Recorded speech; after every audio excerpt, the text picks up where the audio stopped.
예수님께서 이제 부활하시고 일어나는 몇 가지 장면 중에 한 장면이 오늘 누가복음 읽은 장면입니다. 예수님의 제자들 얼만큼 여기 등장하는 제자들이 예수님 가까이서 있었는지는 이제 모르겠습니다만은 두 사람이 예루살렘에서 한 10km 떨어진 엠마오라고 하는 마을을 향해서 길을 가고 있었습니다. 그때 도중에 갑자기 이제 예수님이 나타나셨는데 이 제자들이 예수님을 알아보지를 못합니다. 둘이서 이야기를 하면서 가고 있었는데 예수님께서 무슨 이야기들을 하시는가 물으니까 그 중에 한 사람의 이름이 여기 적혀 있습니다. 글로바라고 하는 한 사람이 요즘에 예루살렘에서 된 일을 사람들이 다 알고 있는데 당신은 모르십니까?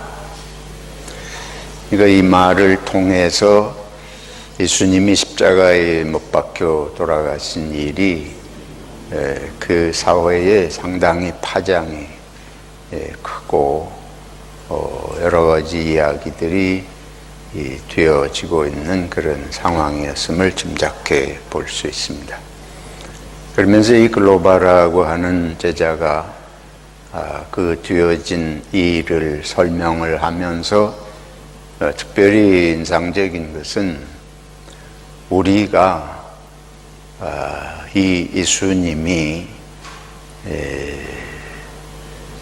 이 선지자, 말에 능한 그리고 또 능력이 있으신 선지자로 생각을 했는데 유대의 종교 지도자들이 그를 못 박아 죽였다.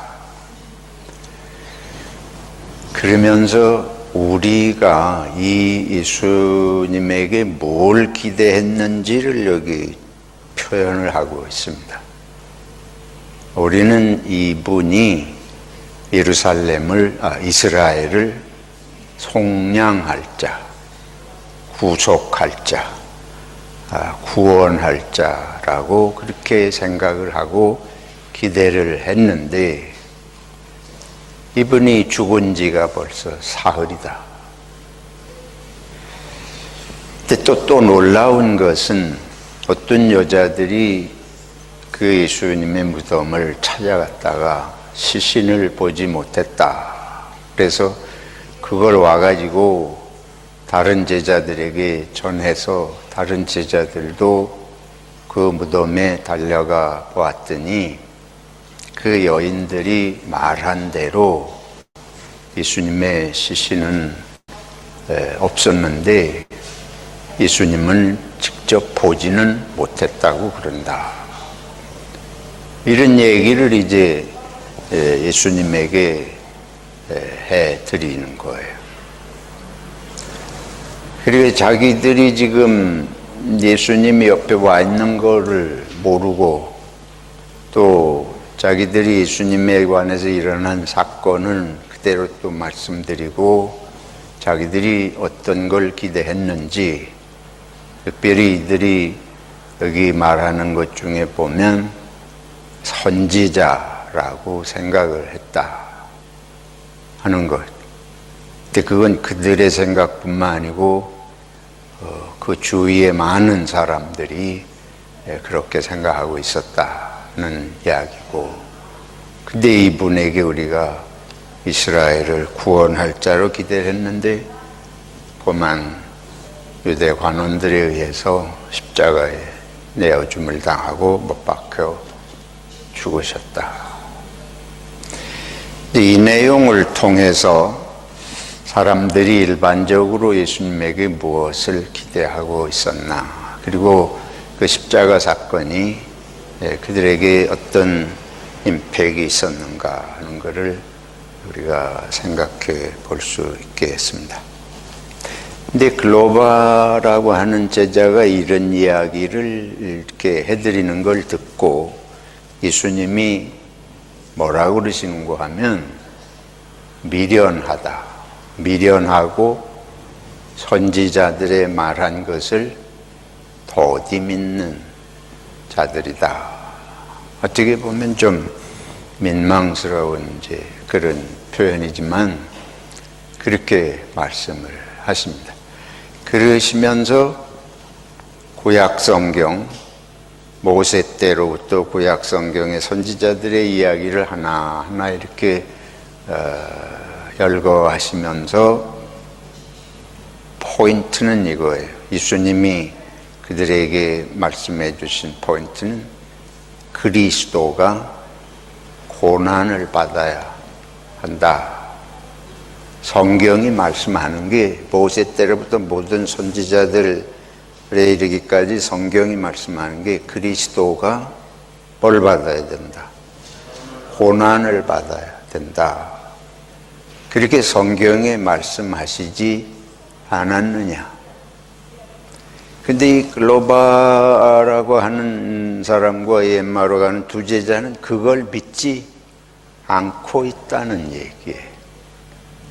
성경이 이렇게 말씀하고 있는데, 그럼 유대인들이 구약 성경을 그들의 경전으로 삼고 믿고 있고, 또 예수님께서 수시로 적어도 성경에 나오는 대로 3번 이상 당신이 인자가 예루살렘에 가서 고난을 받고 죽어야 된다. 그리고 사흘 만에 살아날 것이다. 이걸 분명하게 말씀을 하셨는데 여전히 사람들은 예수님이 이스라엘을 해방시키고 구속할 자라는 그 생각에만 머물러 있다. 이제 그러니까 예수님이 아무리 들어도 얘기를 해줘도 성경을 읽어도 수천 년의 역사가 내려오면서 이 구약 성경에 이렇게 있는데 아무도 그렇게 믿질 않고 그리스도, 메시아, 참 메시아는 고난을 당하고 죽어야 된다 하는 것을 믿지를 않고 받아들이지를 않는다는 거예요. 그러니까 미련하고 선지자들의 말한 걸 도디 믿는다. 이게 이제 예수님이 제자들에게 안타까워하신 것입니다. 그러면 이게 요 엠마오로 가는 두 제자만 그랬던 것인가? 이 예수님 부활과 관련된 인물들 이렇게 좀 우리가 보면 베드로 생각해 볼 수 있죠. 베드로는 어떤 사람입니까? 예수님이 뭐라고 말씀하시면 즉각 반응을 하는 사람이에요. 너희는 나를 누구라 하느냐? 마태복음 16장 16절 이하에 보면 예수님께서 물으시잖아요. 세상 사람들이 나를 누구라고 하느냐? 선지자 중에 한 분이라 그럽니다. 너희는 나를 누구라 하느냐? 그때에 베드로가 주는 그리스도시요 살아계신 하나님의 아들이십니다. 그런 아주 놀라운 고백을 하지 않습니까? 그래서 예수님이 내가 이 반석 위에 내 교회를 세우겠다. 이제 이렇게 말씀하시는 유명한 장면이 있는데 베드로는 그런 인물이에요. 그러니까 무언가를 잘 받아들이고 열린 그런 인물이라고 볼 수 있습니다. 그런데 한편 이 베드로가 예수님 십자가 지고 가실 때에는 모른다고 부인했고, 또 예수님이 부활하신 후에 그들의 모인 자리에 나타나신 걸 베드로가 직접 뵙고, 또 사실은 무덤에 제일 먼저 달려간 것은 막달라 마리아와 여인들이지만 그 말 듣고 또 제일 먼저 무덤에 달려간 사람은 제자 중에는 베드로입니다. 그런데도 우리가 몇 주 동안 본 대로 또 물고기 잡으러 간 것도 또 베드로예요. 그러니까 이 베드로라는 사도는 참 여러 가지가 어떻게 보면 뒤죽박죽 된 것 같은 이제 이런 느낌도 좀 있습니다. 그러니까 어떤 새로운 것에 대해서, 예수님에 대해서, 그 말씀에 대해서, 이런 거에 대해서 상당히 마음이 열려 있고 잘 받아들이는 반면에 또 두려운 일이 생기거나 뭐 이런 때는 또 다른 모습을 이제 보이기도 하는 걸 보게 됩니다. 지난주에 본 도마 같은 사람, 도마 같은 사람은 만져보지 않고는 믿을 수 없다.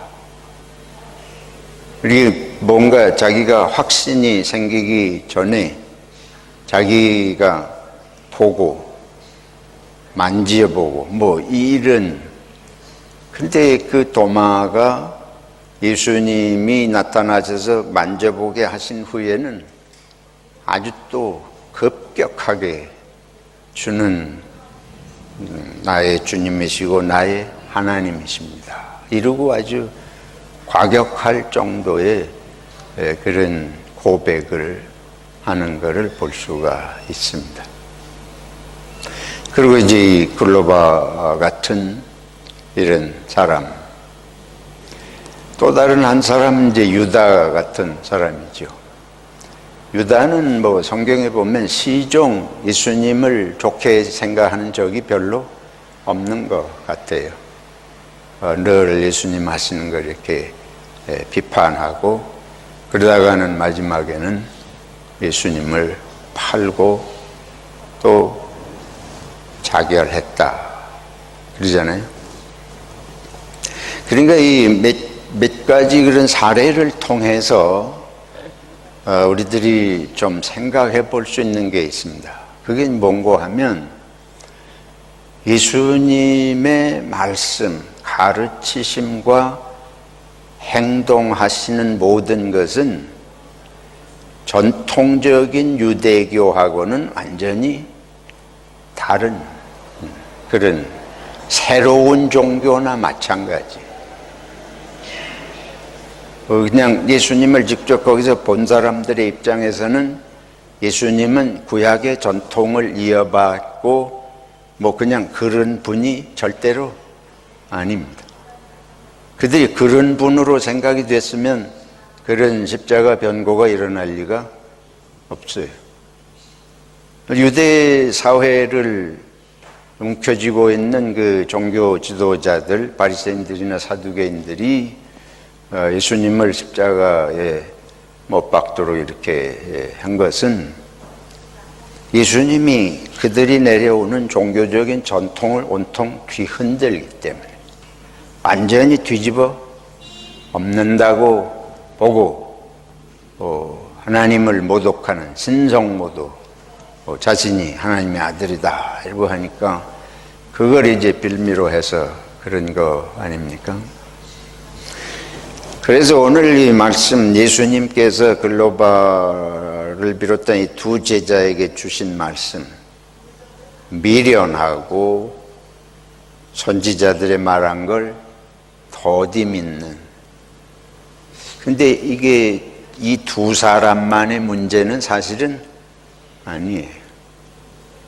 그러니까 다른 제자들도 다 충격을 받을 수밖에 없었던 것은, 그리고 뭐 예수님이 나타나신 걸 뵙기도 하고 뭐 하지만은 결국 또 물고기 잡으러 가고 뭐 흩어지고 하는 것은 왜 그러냐? 여전히 다른 제자들도 글로바와 같이 예수님에 대한 기대가 십자가에 죽는 분이 아닌 거예요. 십자가에 죽는 그런 그리스도, 이거는 이들이 받아들일 수 없는 거예요. 이스라엘이 한 번도 그런 종류의 그리스도를 그들은 받아들여 본 적이 없습니다. 역사 속에서. 이스라엘 역사에서 항상 그들이 기억하는 것은 위기와 전쟁이 일어났을 때 항상 하나님의 능력으로 구출해내는, 이스라엘 민족을 구원해내는 능력의 그런 인물이지, 십자가에 저렇게 고난을 받고 죽는 분, 이거는 성경의 선지자들이 이사야 선지자, 예레미야, 이사야 선지자 53장에 분명하게 예언을 하고 계시지만, 그 성경에 있다 그러더라도 그거는 우리하고 상관이 없고, 그런 메시아는 필요하지도 않고, 뭐 때문에 메시아가 십자가에 그렇게 고난받고 죽어야 되냐, 의미를 모르겠는 거예요. 그런 하나님이 왜 필요해? 그런 메시아가 무슨 메시아이며 왜 필요해? 그게 우리 민족하고 뭐가 상관이 있어?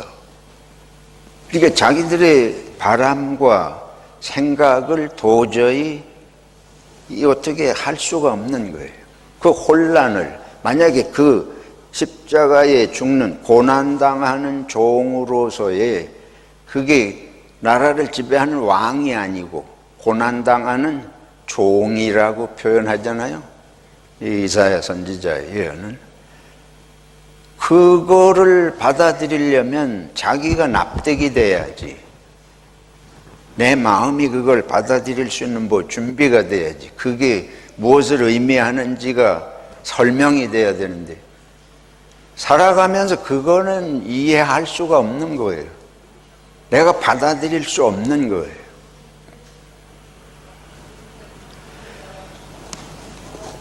그래서 이게 완전 새로운 종교라고 봐야 됩니다.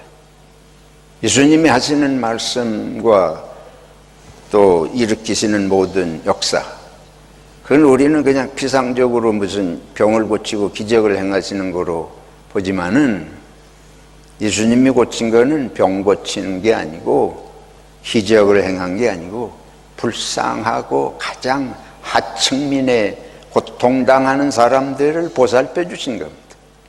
그냥 병 고친 거로 보면 이해가 안 되는 거예요. 그러니까 이런 모습, 이게 사회의 지배계층에서 볼 때는 저분은 위험한 인물이에요. 그렇잖아요. 저런 불쌍하고 가난하고 눌린 백성들을 선동하는 인물로 보이는 거예요. 그러니까 아주 위험한 분인데, 이런 것을 제자들이 됐으면서도 이게 받아들여지지가 않는 것이에요. 그러니까 고난받는 것, 그 죽어야 되는 메시아, 이거는 베드로도 받아들일 수 없었습니다.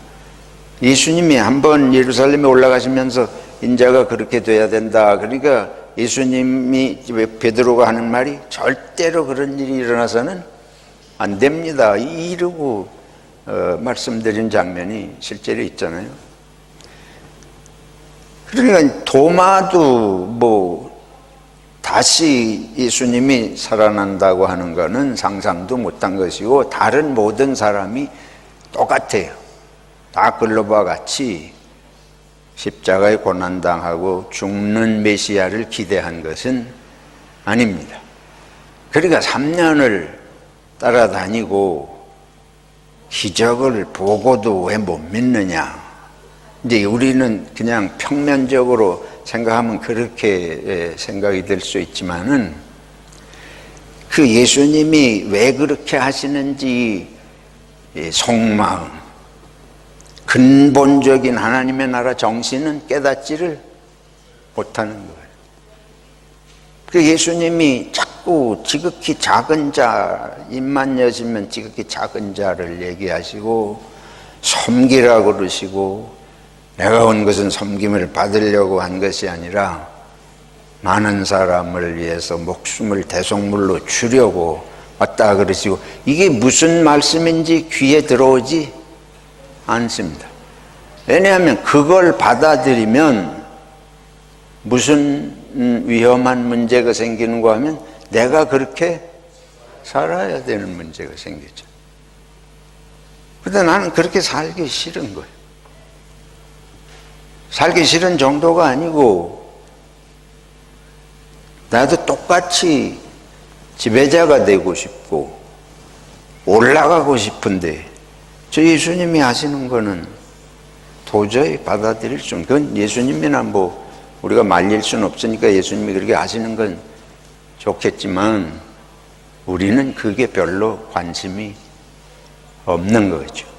그래서 제자들이 예수님 십자가 사건으로 말미암아 자기들의 기대가 무너진 충격, 그래서 그 혼란스러운 모습들이 이렇게 일어난다 하는 걸 이제 우리가 지난주에도 이미 살펴봤습니다.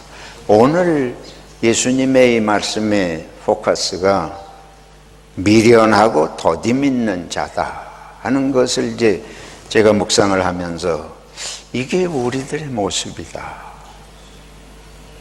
우리는 바뀌지 않습니다. 생각을 바꾸기 쉽지가 않아요. 아무리 낮아지고 겸손해지고 섬겨야 된다 해도 그거는 들으시는 분이나 말하는 저나 말하고 듣기는 하지만 실제로 그렇게 하고 싶지는 않아요. 죽을 때까지 안 되는 거예요. 생각 안 바꿉니다. 이게 아주 심각한 일이에요. 왜 예수님이 십자가에 못 박이시냐? 결국은 이것 때문에. 사람들이 듣지 않고 바꾸지 않으니까. 유대 지도자들은 두말할 것도 없고 제자들도 똑같아요. 사실은 그 말씀을 진지하게 듣지 않고 그렇게 바뀌고 싶은 생각이 없어요. 그게 부활 이후에 나타난 이 모습이 없습니다. 그 주님의 안타까움은 그거예요. 그래서 보면 베드로가 깨닫기는 빨리 하고 받아들이기도 하는데 실제로 그렇게 되는 거는 안 되는 거예요.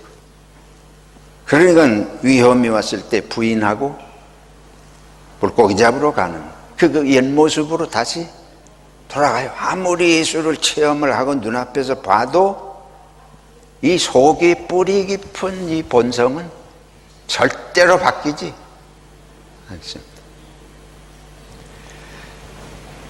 근데 이것이 아주 극단적인 모습이 누구냐 하면 유다예요. 유다는 생각 자체를 안 바꾸는 사람. 중심이 누구냐 하면 자기가 중심이에요. 그러니까 예수가 나한테 맞춰야 돼. 예수가 나한테 맞는 말을 해야지. 맞는 행동을 하고. 근데 조금 지나면서 보니까 점점 아니야. 그래서 보일 때마다 비판을 하는 거예요. 이 미여인이 옥합을 깨뜨려가지고 예수님 막 쏟아부을 때 저걸 팔면 얼마를 받을 텐데 가난한 자를 구제하는 데 쓰지 않고, 그게 유다가 평소에도 가지고 있는 불만이에요. 저 예수가 맨 저런 식으로 이거 해가지고 내가 인생을 걸려고 예수를 따라 나왔는데 내가 기대한 거하고 완전히 딴 길이야. 그러면 저거를 보고 내가 앞으로 내 인생을 걸고 계속 따라야 되나? 화가 나. 못 참겠어. 그러니까 사람들 앞에 대놓고 예수님을 비판하는 얘기를 하는 거예요.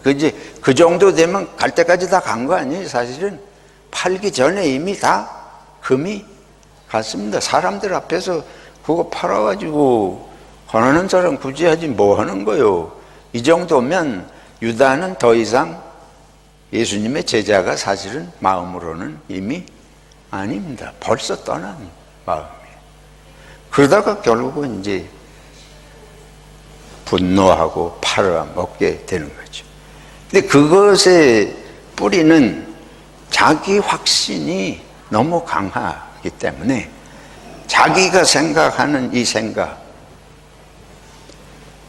그래서 내 생각이 강하면 하나님의 나라도 받아들이지 않습니다. 그 새로운 사상도 받아들이지 않고, 제일 심각한 문제는 사람을 내 속에 받아들여 본 적이 없는 거예요. 예수님을 안 받아들이잖아요. 막달라 마리아가 하는 행동도 보고 있을 수가 없는 거예요. 그러니까 이 하나님의 나라의 일이 전부 우리 눈에는 거슬리고 충돌이 된다고 이미 말씀드렸지 않습니까?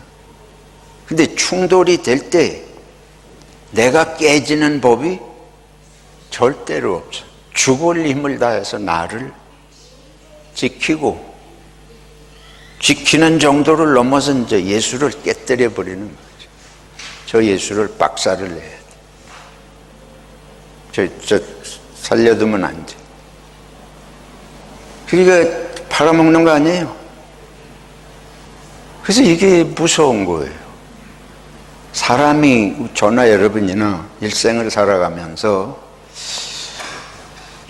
내 마음이 닫혀 있나 열려 있나, 이게 아주 결정적인 문제입니다. 근데 기독교는 닫힌 마음으로는 기독교인 될 수 없다는 게 여기 보여주는 거예요. 그러니까 상징적인 표현이 많이 나와요. 제자들이 다 부활 예수님 십자가 돌아가시고 그 문들을 닫아 걸었는데, 그 문을 닫아 걸은 건 뭘 말하는 거 하면 자기 마음을 닫아 걸어. 근데 거기 주님이 나타나셨다는 건 뭘 말하느냐? 바로 닫아 건 마음을 열어야 된다는 걸 성경은 사실은 말하고 있는 것입니다. 여기 글로바와 이 두 제자가 눈이 가리워져서 예수님인 줄 몰라봤다. 한참 대화도 하고 뭐 다 하는데도 몰라보는 거야. 근데 이제 날이 저물어 가면서 집에 들어가 가지고 식사하실 때 예수님이 축사하시고 떼어주니까 그걸 먹고 눈이 밝아져서 예수님인 줄 알게 됐다. 이게 보여주는 게 뭔가 하면 이들의 눈이 닫혀 있었다. 마음이 닫혀 있었다. 어떻게 닫혀 있느냐? 예수님이 십자가에 못 박혀 죽으면 안 된다. 우리는 그런 예수를 바라는 것이 아니다. 그 능력을 가지고 모세같이 뭐 기적을 일으켜서 로마를 무너뜨리고 뭐 이런 걸 바라고 있는데, 그 생각을, 예수님에게 품고 있는 생각을 안 버리는 거예요. 예수님이 해주시는 말씀이 이 생각을 깨뜨리고 내 속에 들어와야 되는데, 내 생각을 그냥 틀어주고 있으니까 말씀도 들어오지도 않고, 예수님이 십자가에 돌아가시고 하는 거 여전히 이게 의미가 무의미한 거예요. 무의미한. 저와 여러분이 신앙생활을 오래 하는 게 중요한 게 아닙니다. 마음이 열리지 않고 나를 틀어주고 닫고 있으면 이게 진리가 아니고 나를 괴롭히거나 뭐 이 유다처럼 그렇게 자기 지키다가 가는.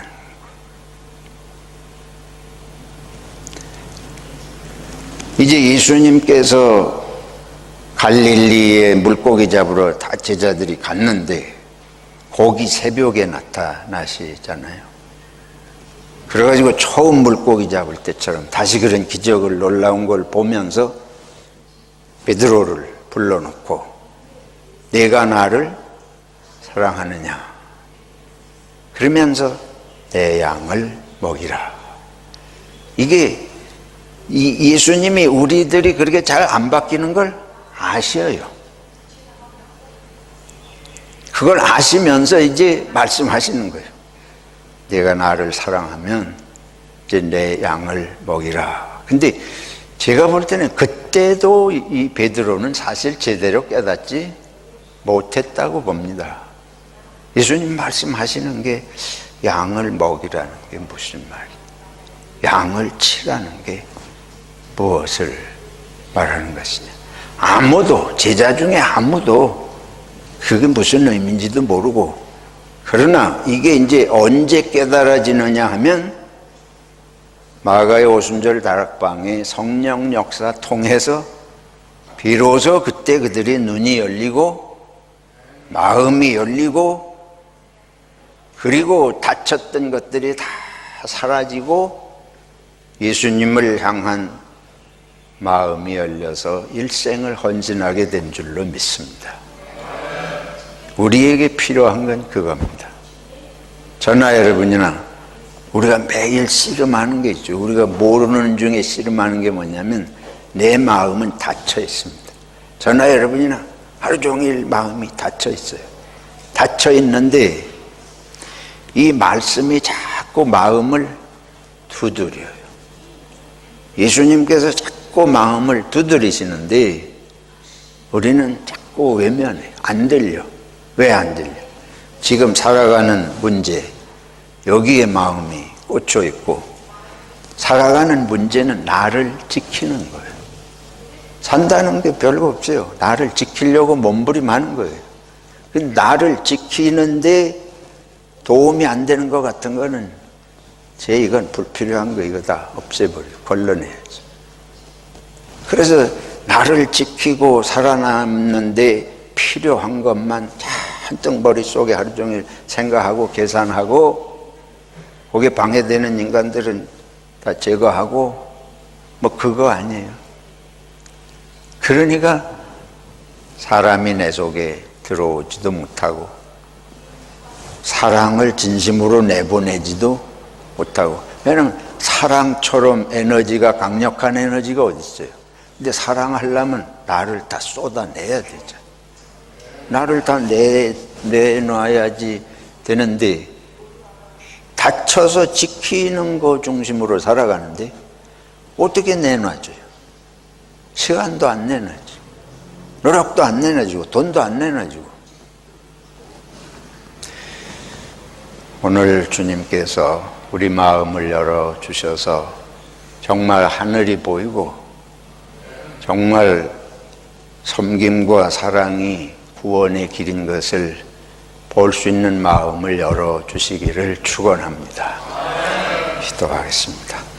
하나님 아버지, 예수님께서 우리를 구원하시기 위해서 고난 받으시고 죽으시기까지 하신 사랑, 감사와 찬양을 드립니다.